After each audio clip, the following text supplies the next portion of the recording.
Si celebrano oggi ad Al-Klayaha in Libano এই মহা বিপদের সময়ে আমি সমগ্র লেবাননের জনগণের পাশে আছি।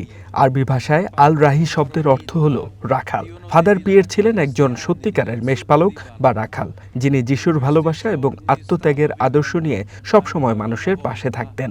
যখনই তিনি শুনলেন যে বোমা হামলায় কিছু প্যারিশ আহত হয়েছেন, তিনি কোনো দ্বিধা ছাড়াই তাদের সাহায্য করতে ছুটে গিয়েছিলেন। প্রিয় ভাই ও বোনেরা, আসুন আমরা ইরান এবং সমগ্র মধ্যপ্রাচ্যে শান্তির জন্য প্রার্থনা অব্যাহত রাখি, বিশেষ করে অসংখ্য বেসামরিক ভুক্তভোগী এবং নিরপরাধ শিশুদের জন্য। আমাদের প্রার্থনা যেন আর্ত মানবতার জন্য সান্ত্বনার উৎস এবং ভবিষ্যতের জন্য আশার বীজ হয়ে ওঠে। pastore che è rimasto sempre accanto al suo popolo con l'amore e il sacrificio di Gesù buon pastore.